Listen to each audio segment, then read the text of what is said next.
Wasallim ala Sayyidina Muhammad wa ala alihi wa sahbihi wa barik wa sallim ajma'in. Amma ba'd.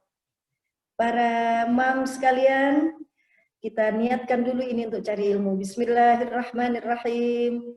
Nawaitu an atlubal ilma fi fadilatil adhan lubabul hadith bi ahsanil adabi zahiran wa batinan fardhan lillahi ta'ala.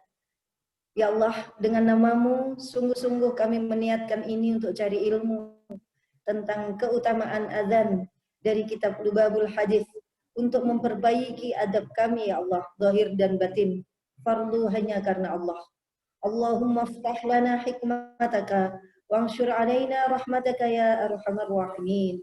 Wa sallallahu ala sayyidina Muhammad wa ala alihi wa sahbihi wa baraka wa sallam. Ya Allah, buka untuk kami semuanya yang lagi sedang simak hari ini pintu hikmah darimu, dan tolong kami ya Allah agar Engkau senantiasa melimpahkan kasih sayangmu untuk kami sehingga hati kami penuh kasih, jiwa kami penuh sayang, dan kami bisa menyayangi semua yang ada di bumi karenamu ya Allah ya arhamar rahimin. Allahumma sholli wa sallim ala sayyidina Muhammad. Untuk Rasulullah sallallahu alaihi wasallam, para nabi, para rasul yang karena beliau kita tahu apa itu Islam, dan karena beliau yang membawa perintah utama beragama ini yaitu sholat, dan panggilan sholat adalah azan. Azan satu-satunya kalimat yang tidak akan pernah habis sampai ini kiamat. Kalau sudah tidak ada azan, otomatis kiamat akan datang, ya. Dan itu adalah keutamaan azan yang pertama. Dan untuk beliau juga para nabi, para rasul, para malaikat yang terdekat, Jibril, Mikail, Israfil, Izrail, yang bagi rezeki, yang menjadikan jabang bayi, yang menata awan, membuat matahari ini menata sinarnya, kemudian yang menata hujan, dan juga malaikat yang nantinya mencabut nyawa kita, malaikat Israil alaihissalam. Kita bacakan Fatihah untuk beliau semua. Wabil khusus ila musannifi hadal kitab Lubabul Hadith. Lubabul Hadith. Imam Jalaluddin bin Kamaluddin As-Suyuti rahimahullahu ta'ala wa nafa'ana bihi wa bi'ulumi fid darain. Tak lupa juga untuk semua ayah dan ibunda kita, suami, anak-anak, keturunan, kerabat kita semuanya, para hijabers, Moms Community. Syai'un lillahi lahumul fatihah. A'udzu billahi minasyaitonir rajim. Bismillahirrahmanirrahim. Alhamdulillahi rabbil alamin. Ar-Rahmanir Rahim. Maliki yaumiddin. Iyyaka na'budu wa iyyaka nasta'in. Ihdinas siratal mustaqim. Siratal ladzina an'amta 'alaihim ghairil maghdubi 'alaihim waladdallin. Rabbi ighfirli wa liwalidayya wa lil mu'minina amin. Bismillahirrahmanirrahim. Oke. Insyaallah setelah materi ini tujuan kita adalah agar kita punya persepsi yang baru tentang azan, lalu kita punya sikap yang lebih baik terhadap azan, lalu perasaan hati apa yang timbul ketika azan. Insyaallah berharap kita nanti punya visi yang seperti itu terhadap azan. Kita mulai. Bismillahirrahmanirrahim. Halaman 52.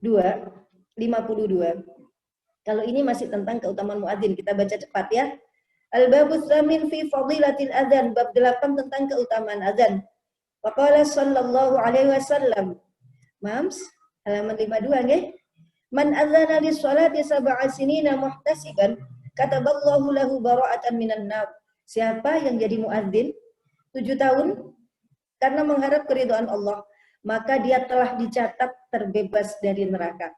Jadi sudah otomatis dia terbebas dari neraka. Jadi aslinya dia bisa masuk neraka. Dia tercatat masuk neraka, tetapi karena dia punya prestasi yaitu jadi muadzin 7 tahun, maka dia dibebaskan dari catatan menjadi ahli neraka. Itu keutamaan muadzin. Kemudian, man adzana tsintai asyrata sanatan wajabat lahul jannah.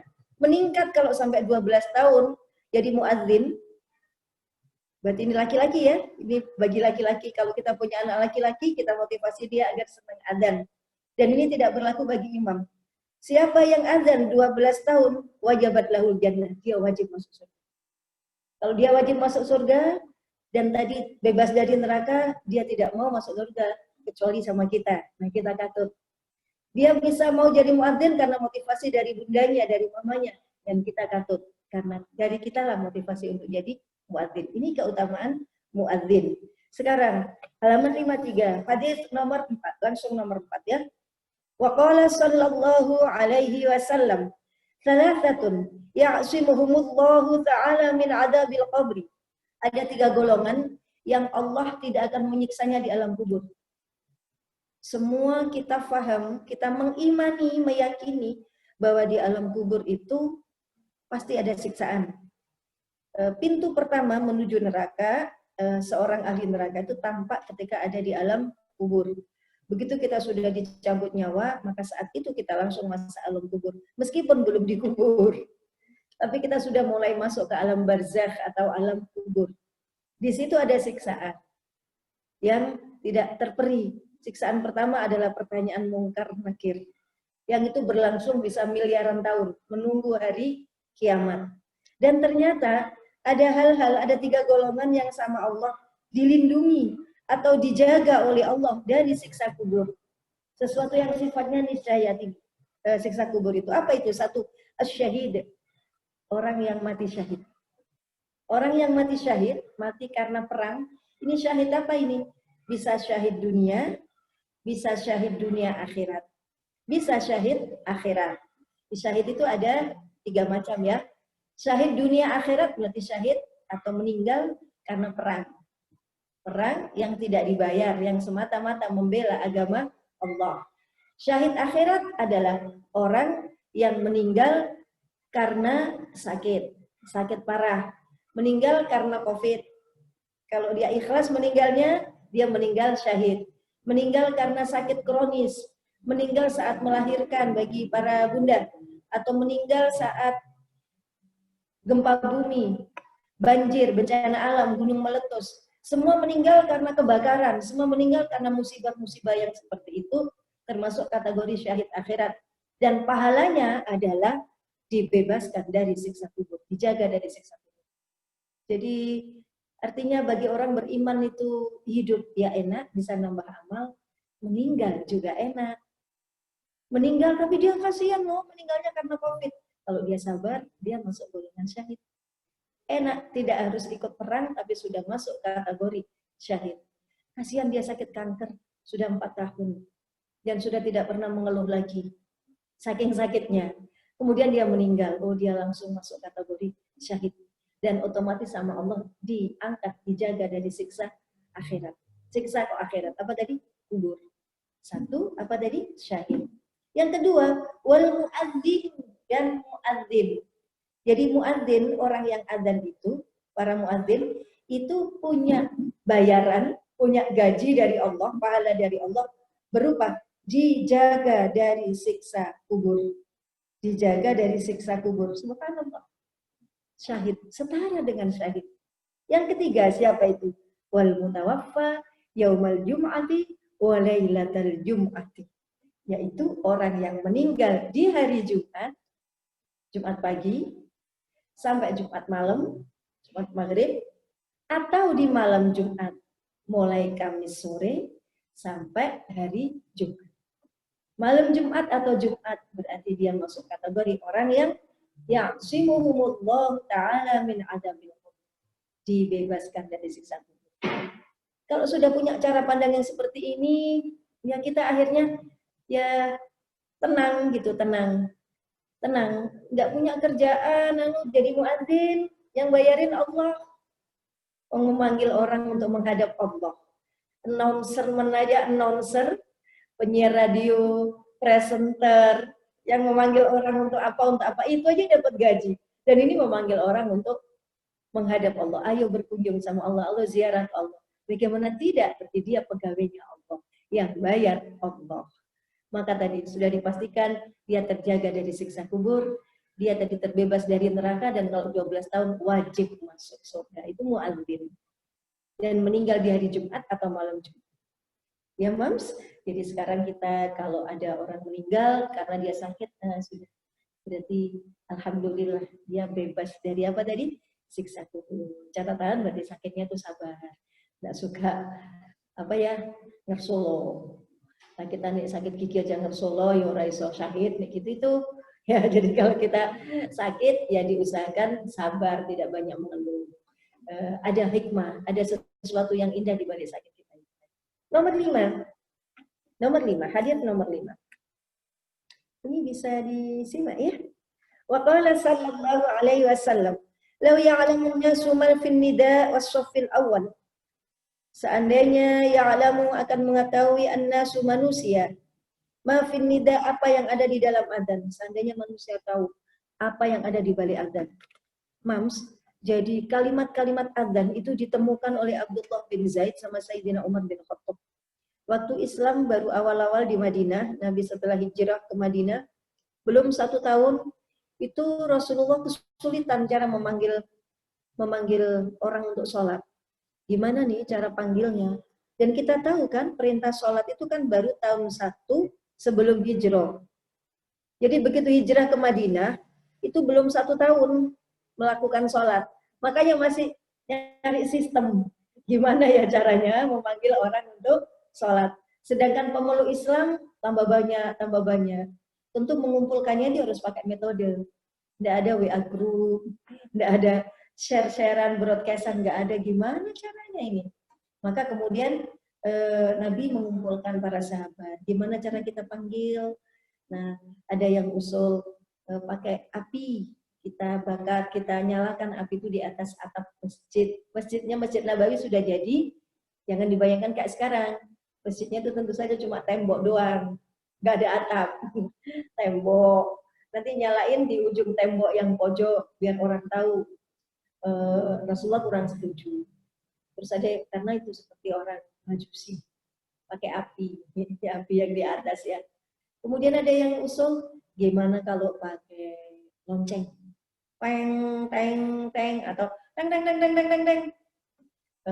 Kurang sepakat, seperti orang Nasrani. Kalau manggil pakai teng, teng. Terus ada yang usul lagi, gimana kalau kita teriak, ayo sholat. Itu juga kurang sepakat. Terus akhirnya off. Ini tidak berhasil menemukan kalimat sepakat. Akhirnya Nabi mau off. Oke, kita pending. Jadi Rasulullah itu ya nggak selalu menemukan jawaban ya. Seperti kita kadang-kadang rapat itu di jalan buntu. Maka besoknya rapat lagi. Ternyata 3 hari kemudian rapat dan itu Abdullah bin Zaid menceritakan, ya Rasulullah, saya tadi malam bermimpi. Ada yang mendatangi saya dan bilang bahwa cara panggil itu pakai Allahu Akbar, Allahu Akbar. Asyhadu an la ilaha illallah. Asyhadu an la ilaha illallah. Diulang 2 kali. Ada hayya 'alas shalah, hayya 'alal falah. Allahu Akbar. La ilaha illallah. Rasulullah langsung yes. Kemudian Sayyidina Umar datang. Ya Rasulullah, saya bermimpi yang sama. Nah, itu kalimat adzan dimimpikan Abdullah bin Zaid sama Sayyidina Umar bin Khattab. Jadi itu bukan kalimat karangan. Itu adalah kalimat yang didapat lewat ilham, lewat mimpi. Mimpinya sahabat Nabi, bukan mimpi kita, tapi mimpi sahabat Nabi. Maka dia mengandung arti yang bagus. Ya, arti yang jadi adzan itu ya di samping kalimatnya begitu juga nanti kita uraikan apa yang ada di balik Allahu Akbar. Kalau sudah Allahu Akbar itu punya makna lahir Allah Maha Besar. Punya makna batin Allah saja yang Maha Besar. Semua selain Allah kecil. Itu maknanya Allahu Akbar. Dan seterusnya nanti kita terangkan ya. Was-saffil awal dan apa yang ada di shaf awal di barisan yang pertama, tentu saja ini bagi laki-laki. Kalau perempuan ya, cari barisan yang paling jauh dari imam, bukan yang paling dekat dari imam. Kalau shaf awal bagi laki-laki adalah di belakang imam persis. Kalau shaf awal bagi perempuan adalah yang paling jauh dari imam. Imamnya di tengah, berarti kita di sisi kiri dari imam pojokan.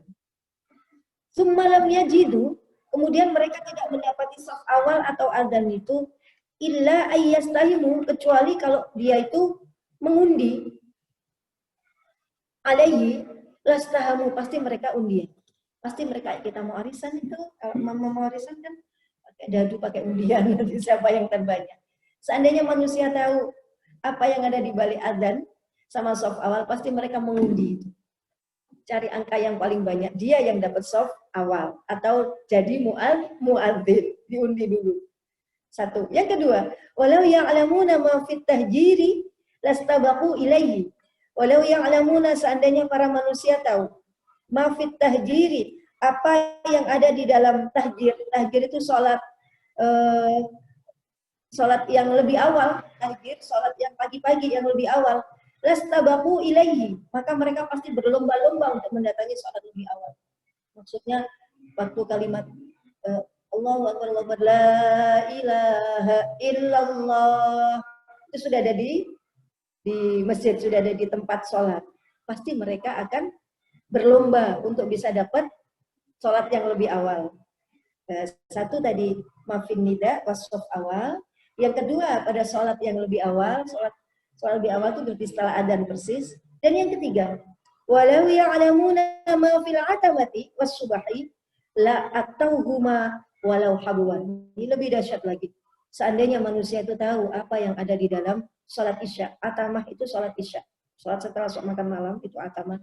Was-subahi dan jamaah subuh. La atauhuma. Pasti mereka akan mendatangi isya atau subuh itu walau habuan. Meskipun dia harus merangkak.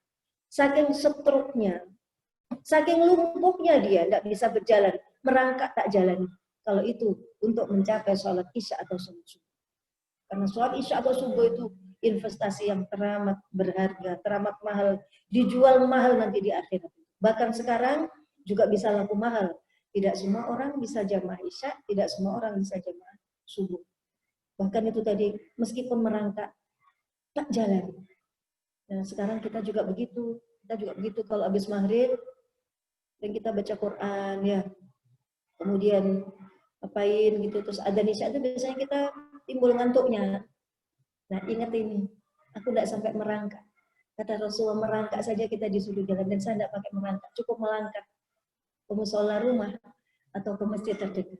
Bagaimana bisa hal semahal ini aku tinggalkan demi hal yang murah semacam dunia? Maka kita akan, aku harus. Karena isya itu tadi, terlaknat tidur kalau belum sholat isya. Jadi kalau kita sholat, kalau kita tidur belum sholat isya, itu tidur yang dilaknat atau dimurkai oleh Allah, dimarahi oleh Allah. Apa enaknya tidur dalam keadaan Allah murka? Pasti mimpi buruk kita karena tidur dalam keadaan Allah murka. Mimpi yang aneh-aneh, bangun bolak-balik. Karena itu tadi, kan bentuk siksaan karena kita belum sholat isya dan keburu tidur. Isya subuh, atamati was subuhi. Maka kita pasti mendatanginya kalau kita tahu rahasia mutiara di baliknya, meskipun dengan merangkak. Itu tentang adzan dan soft awal serta jamaah isya subuh. Sekarang hadis nomor 6. Ini apa yang kita lakukan kalau dengar adzan, ya? Kalau dengar adzan yang pertama kali. Ini bisa langsung dipraktekkan. Nomor 6. Nomor 6. Okay. Halaman 54. Bismillahirrahmanirrahim. Wa qala sallallahu alaihi wasallam, man sami'an nida'a faqabbala ibhamaihi fawada'a ala aynaihi wa qala marhaban bi dzikrillahi ta'ala qurratu a'yunina bika ya Rasulullah fa inna syafi'ahu yaumal qiyamah wa qa'iduhu ilal jannah. Apa maksudnya? Kita kepingin masuk surga, yes, pasti. Dan kalau yang ini bukan sekedar masuk surga dan dituntun. Kalau iduhu, aku tuntun dia ilal jannah, ke surga. Dituntun Rasulullah ke surga.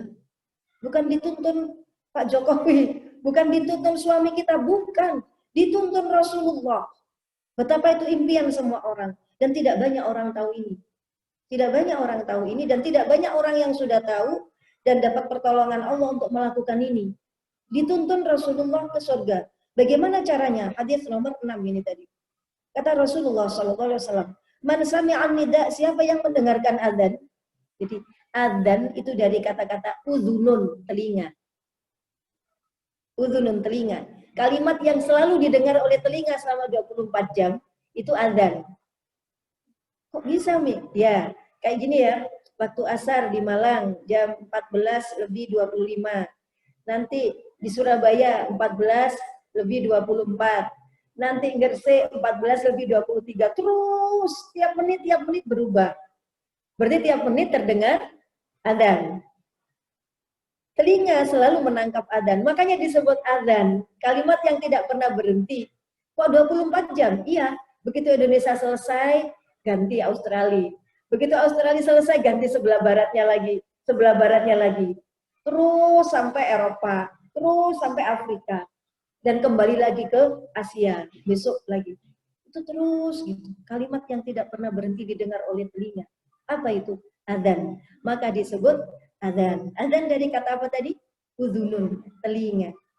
Siapa yang mendengar nida atau panggilan adzan, faqabbala, maka dia mencium ibhamaihi, kedua jempolnya, ini dua jempol dicium. Fa wada'a ala ainaihi, lalu menaruhnya di kedua matanya, begini. Nah, jadi dicium gini, kemudian ditaruh di matanya. Nah, ini tanda cinta. Tanda cinta itu begitu. Taruh di sini. Rasulullah mencintai sesuatu begitu. Ditaruh di mata. Ini kemudian waqala, dan dia berkata, marhaban bi dzikrillah ta'ala. Selamat datang panggilan Allah.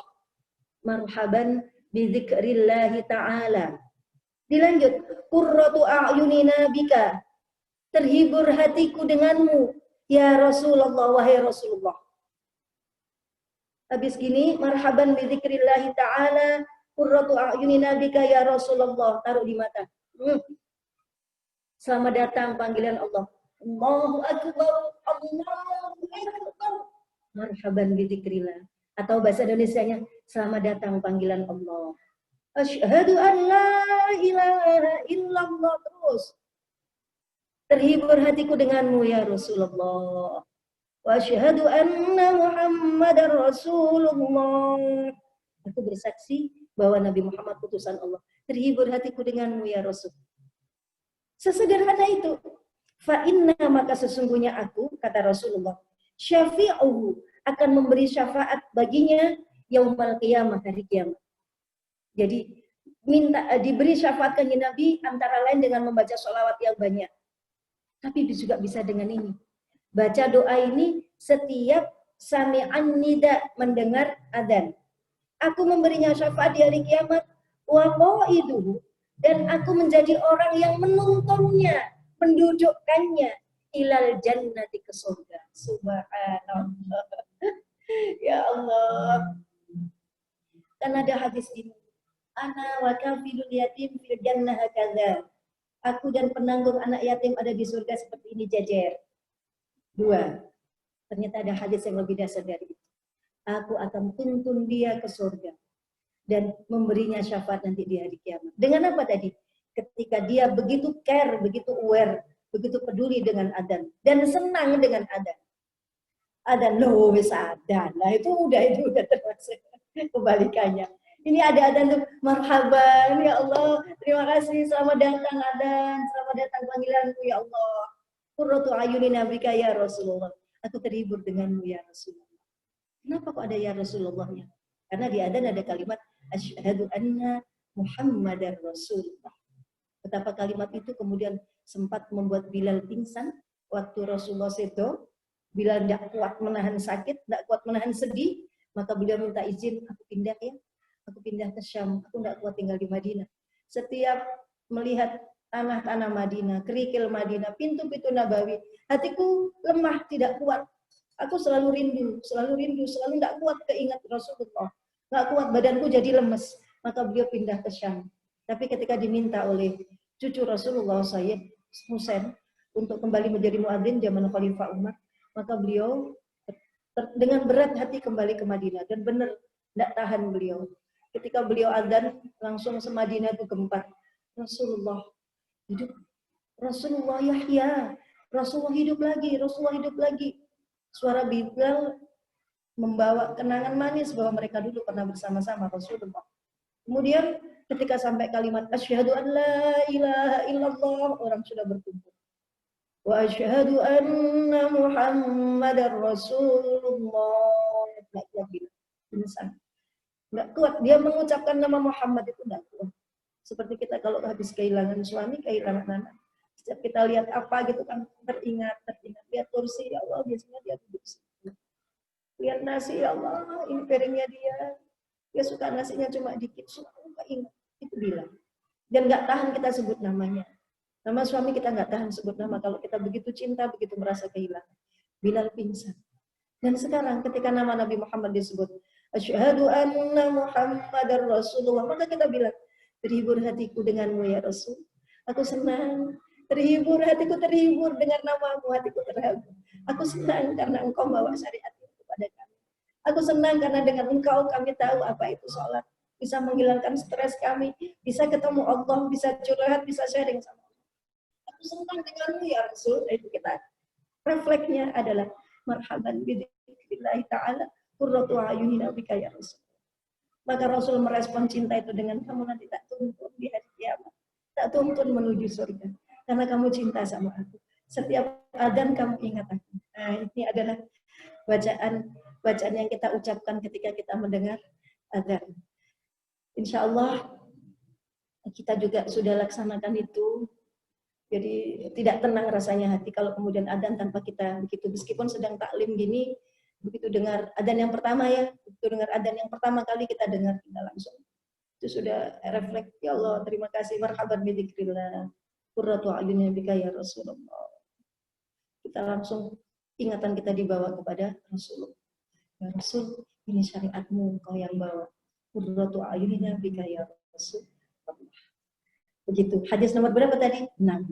Ini bacaan yang kita baca ketika kita mendengar adzan, saat mendengar adzan. Kalau setelah adzan beda lagi ya. Kemudian nah ini lagi ya. Hadis nomor 7. Ada apa ketika adzan dikumandangkan? Wa qala sallallahu alaihi wasallam, "Idza kanat waqtul adzani futihat abwabus samai wastujibat du'a wa idza kana waqtul iqamati lam turaddu da'watuhu." Artinya, idza kanat, ketika telah ada, waqtul adzani, waktu adzan, ketika telah ada waktu adzan. Ini jam 1.35. Nanti asarnya itu jam 14.25-an ya. 2:30 persis atau 2:30 kurang dikit ya. Nanti ketika sudah datang waktu adzan. Idza kanat waktu adzan, ketika sudah datang waktu adzan, futihat, maka dibuka abwabus samai, pintu-pintu langit. Jadi ketika adzan Allahu Akbar, suara adzan itu langsung ke bawah ke langit. Pintu langit itu langsung kayak di Madinah yang payungnya buka itu. Pintu langit itu langsung dibuka semua. Namanya abwab, itu pintu-pintu. Memang langit ada pintunya, ada. Langit ada pintunya. Menurut penelitian ilmiah juga begitu. Ada area tempat kita menembus angkasa pertama, angkasa kedua gitu kan. Nah, pintunya tuh dibuka ketika adzan. Jadi sehari itu dibuka tuh 5 kali pintu itu. Adzan di mana itu? Ketika adzan di tempat kita. Ketika di tempat kita ada adzan, maka pintu langit itu dibuka. Setelah pintu-pintu dibuka, wastujibat doa. Dan apa? Dan dijawab doa-doa. Adzan itu, begitu adzan, pintu langit itu dibuka, lalu doa-doa ini juga naik semua. Doa-doa naik. Dijawab doa-doa ini saat apa tadi? Adzan. Wa idza kana waqtul iqamah, dan ketika sudah ada, kalau tadi kanat, kalau sekarang kanat. Dan ketika sudah datang, sudah ada waktu iqamah, di setelah adzan, kemudian iqamat kan, lam turaddu da'watu, maka tidak ditolak doa-doa. Jadi berarti adzan kita jawab seperti tadi itu awal adzan. Selama adzan kita tirukan Allahu Akbar, Allahu Akbar, Allahu Akbar, Allahu Akbar. Asyhadu an la ilaha illallah, asyhadu an la ilaha illallah. Asyhadu anna Muhammadar Rasulullah, asyhadu anna Muhammadar Rasulullah. Rasulullah. Hayya 'alas shalah, ayo salat. Kita jawab apa? La haula wala quwwata illa billah. Aku tidak mampu salat kalau Allah tidak ngasih aku kekuatan. Hayya 'alal falah, ayo bahagia. Kalau ingin bahagia, ayo salat. Ayo sholat, ayo bahagia. Jadi kalau tidak sholat, tidak bahagia. Bagaimana caranya bahagia? Hayya 'alas sholat. Ayo sholat, ayo bahagia. Kita jawab, la haula wa la quwata illa billah. Diulang lagi 2 kali, ayo sholat.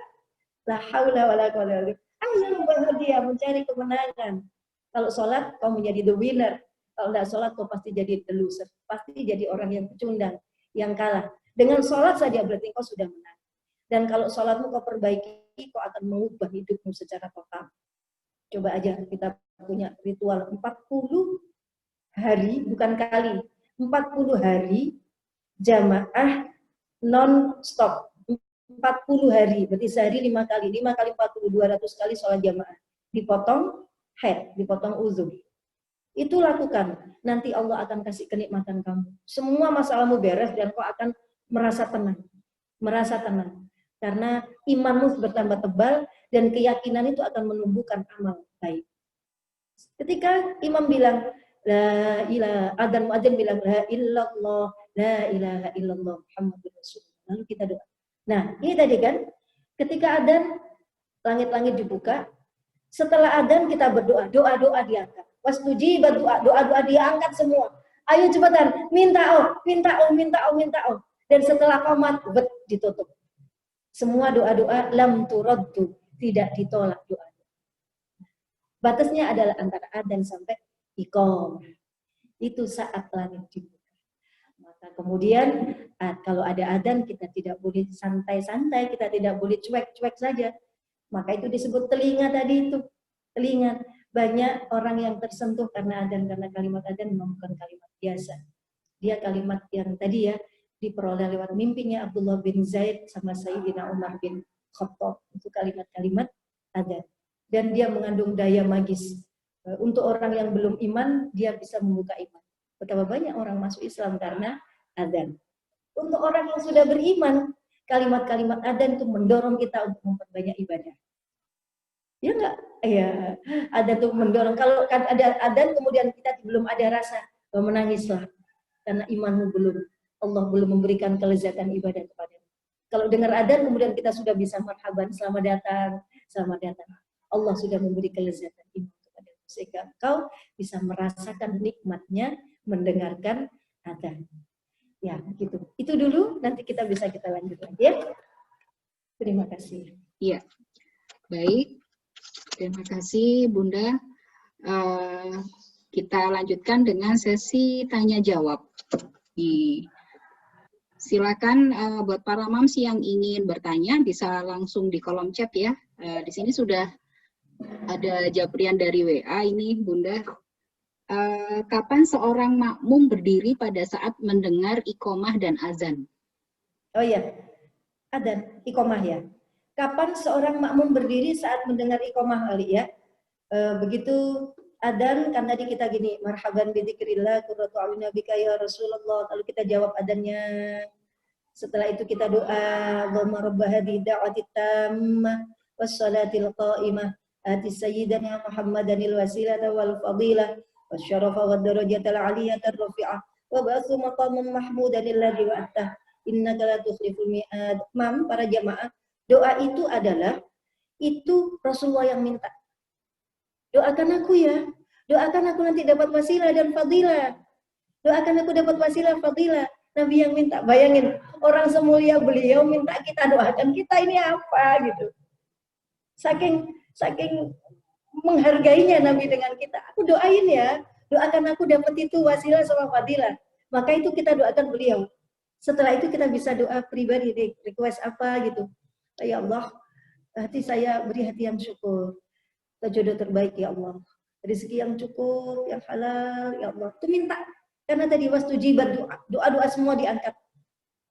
Sampai qomat. Nah, setelah qomat, kapan kita berdiri? Berdirinya adalah saat qad qamatis shalah, qad qamatis shalah. Itu.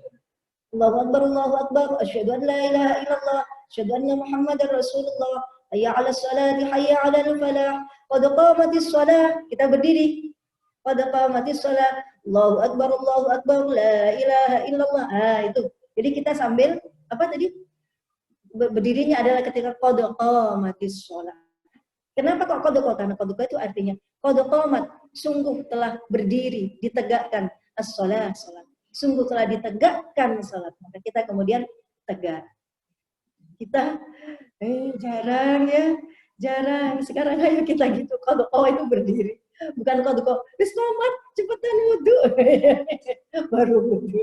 Komat bukan baru wudhu. Komat itu sudah dalam posisi yes, I'm ready ya Allah, I'm ready. Ready to you gitu ya, itu komat ya. Nah, itu jawabannya ya. Sampai itu tadi pertanyaan apa lagi tadi di chat? Sudah jelas ya, Mam? Siapa tadi yang nanya? Ya, di WA Bunda. Ini di kolom chat sudah ada pertanyaan dari Mam Ila. Bunda, untuk menjawab azan, apakah kita harus duduk diam atau masih boleh sambil beraktivitas? Ya, aktivitasnya apa dulu? Aktivitasnya kalau hukumnya wajib, ya boleh dilanjut, tapi sambil tetap jawab. Kalau aktivitasnya itu sunnah, ya lebih baik jawab adzan. Karena jawab adzan itu hukumnya fardunya fardu kifayah. Misalkan apa? Misalkan kita pas ada tamu, ada adzan ada tamu, menerima tamu itu wajib, menjawab adzan juga wajib fardu kifayah. Kalau sudah sama-sama wajib, yang kita pentingkan lagi maslahatnya yang mana, kebaikannya yang mana, yang membawa manfaat yang mana. Kalau kemudian tamunya dimasukkan dulu, terus kita diam sejenak, kita jawab adzan dulu ya. Kita jawab adzan dulu bersama-sama beliau.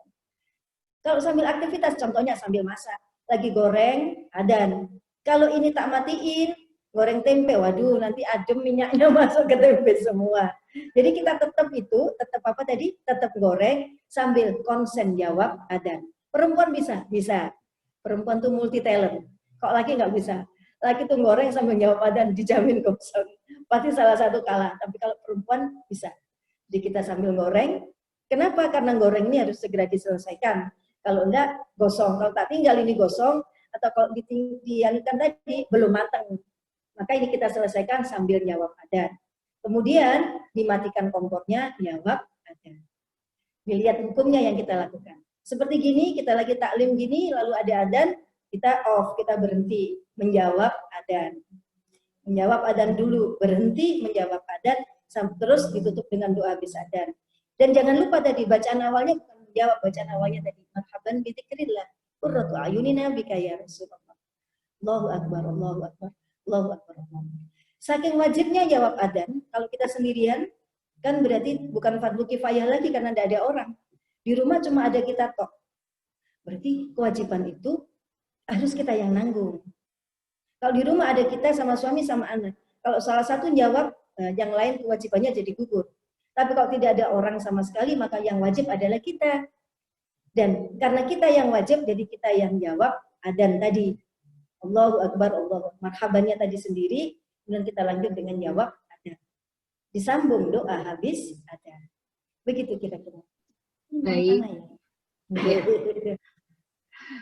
Ya, sudah jelas ya Mamila. Jadi boleh juga. Jawabannya gitu ya. Iya. Okay. Jadi boleh juga menjawab azan melalui TV, HP, alat-alat digital gitu gimana Bunda? Nggak apa-apa. Kalau gini, kalau kita ini tadi kita lagi ada di nggak dengar adzan sama sekali. Kalau kita lagi traveling ke Bali misalkan, di Bali tuh nggak dengar adzan. Di Bali itu ada ya, bumi nggak dengar adzan tuh laku di Bali. Nggak dengar adzan. Lagi itu gimana kita setel HP yang adzan? HP kita di setel adzan. Kita dengar adzan, kita jawab.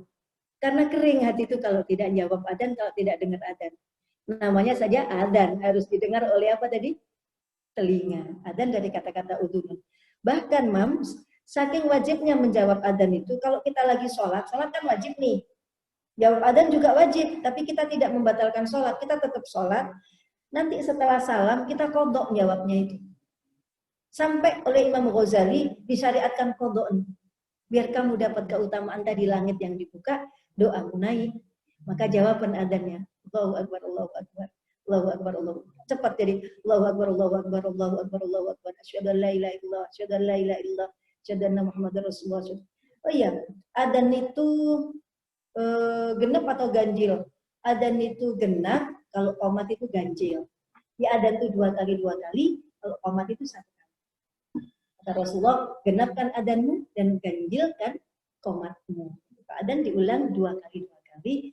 Kalau qomat 1 kali. Allahu Akbar, Allahu Akbar, asyhadu an la ilaha illallah, asyhadu anna Muhammadar Rasulullah 1 kali kan? Hayya 'alas shalah, hayya 'alal falah, qad qamatis shalah, qad qamatis shalah, Allahu Akbar itu jadi 1. Allahu Akbar itu 1 kalimat. La ilaha illallah 7. Itu qomat. Qomat itu ganjil, adzan itu genap. Jadi adzan berapa kali tadi? 2. Allahu Akbar itu udah 2. Asyhadu an la ilaha illallah, asyhadu an la ilaha illallah 2. Oke. Baik, ya. Untuk pertanyaan selanjutnya datang Ya, dari silakan. Rusmila di kolom chat, Bunda. Assalamualaikum Ustazah. Salahkah seorang istri melarang suami sholat di masjid? Alasannya karena ingin suaminya menjadi imam di rumah. Ya. Salahkah seorang istri melarang suami di masjid karena ingin sholat di rumah? Salah. Ya karena orang laki-laki itu sholatnya di masjid. Ya tidak disebut strong orang tua kalau tidak sholat di masjid bagi laki-laki. Jadi gimana dong? Istrinya diajak ke masjid. Nanti istrinya orang lain, ya istrinya ya kan pakai masker aja biar nggak tampak kalau cantik kalau enggak istri. Pakai masker. Istrinya diajak ke masjid kan jamaah sama-sama di masjid. Bagaimana kalau istri kepingin jamaah di rumah? Istri sholat sunnah. Kalau sholat sunnah suami di rumah. Rumahnya dipakai sholat sunnah, jamaahnya di masjid. Jadi istrinya diajak ke masjid, papa ya, biar sama-sama dapat pahalanya jamaah. 2 dapatnya, ya jamaah, ya masjid, jalan ke masjid. Kan tidak ada perjalanan yang diridhoi Allah selain perjalanan cari ilmu dan perjalanan ke masjid. Dan kalau kita tentang bab masjid itu ya, sungguh masjid itu adalah rumahnya orang beriman. Orang munafik kalau di dalam masjid itu seperti burung dalam sangkar. Maksudnya gelisah. Kalau kita di masjid terus kita cari tempat dekat pintu, selak keluar, selak cabut, selak cus, berarti kita seperti burung dalam sangkar yang kepingin kabur. Itu berarti munafik. Kalau orang beriman tuh di masjid itu dia merasa at home. Itu ada hadisnya di bab keutamaan masjid. Jadi orang beriman tuh kalau di masjid berasa di dalam rumah. Masjid adalah rumahnya orang beriman. Salah satu cara untuk mengukur iman kita adalah bagaimana kita kalau di masjid. Tenang atau pingin pulang. Kalau tenang sampai ngantuk, ya itu berarti kita nyaman. Berarti kita beriman. Kalau pingin segera adzan terus segera pingin kabur, waduh, kita tangisi itu. Ya Allah, hatiku munafik banget sampai ada adzan sama malah kepingin pulang. Adzan tuh kan, ayo sini gitu. Saya bentar malah kabur. Nizam sini, mau pergi. Oh enggak, Allah panggil tapi malah kabur. Cepetan sini, mau tak kasih. Hayya 'alas shalah, hayya 'alal falah, tak kasih kebahagiaan. Enggak pergi. Nah, untuk bila jadi adzan tuh malah datang, bukan malah apa tadi? Pergi. Gitu. Baik, Bunda. Baik, pertanyaan selanjutnya dari Mam Rahma Linggar. Bunda, adakah tips untuk melatih dan mengenalkan bahwa jadi muadzin ini bagus sekali? Dan kira-kira umur berapa anak-anak bisa dilatih? Mulai umur 4 tahun sudah bisa diajari. Dia jadi muadzin di rumah. Bisa ketika adzan maghrib, dia yang adzan ya, nanti mama yang imami, dia yang jadi makmum. Papanya ke masjid, mama jamaah sama anak-anak. Dia samanya masih suka lari-lari, enggak apa-apa. Enggak apa-apa, mama ngelatih dia lah. Kalau sudah umur 4 kalau masih umur 4 tahun dan masih suka lari-lari, sebaiknya jangan diajak ke masjid biar mengganggu orang. Kecuali kalau kita kasih tali. Dikasih apa tuh mainan yang ada tali-talian itu, kantil sama kaki kita biar dia enggak kemana-mana. Mengenalkan anak ke masjid itu ya boleh, bagus, tetapi kita pertimbangkan juga bagaimana kan masing-masing masjid itu berbeda. Ada masjid itu yang sangat terganggu makmumnya, masjid-masjid yang belum, masjid yang komplek perumahannya sudah saling kenal tuh biasanya enggak apa-apa bawa anak-anak. Masjid-masjid yang itu kan ya jangan. Memang kayak di mana tuh di Madinah, di Mekah, di Madinah terutama itu kan anak-anak kecil-kecil, bayi-bayi tuh dibawa ke masjid dan nangis, dan kita belum terbiasa dengan begitu. kadang kita berpikir, apa enggak tahu ya bahwa masjid itu begitu mulia. Kayak di bab masjid itu, saya bacakan sedikit tentang bab masjid. Bahwa termasuk kehormatan masjid adalah tidak membawa anak-anak ke masjid. Anak-anak yang ribut, yang ribut. Bentar. Hak masjid itu ada kehormatan masjid, ada 10 hak masjid. Ada 15 hak masjid, antara lain ya, tidak transaksi di dalamnya, mengucapkan salam waktu masuk, tidak menghunus pedang, tidak mencari barang yang hilang di dalamnya, tidak mengeraskan suara di dalamnya kecuali untuk zikir, tidak membicarakan perkara dunia, kita sudah pernah bahas itu, tidak melangkai leher orang. Di Mekah, di Madinah, leher-leher dilangkai. Kemudian tidak bertengkar masalah tempat. Ya, kita tidak kalau di Indonesia.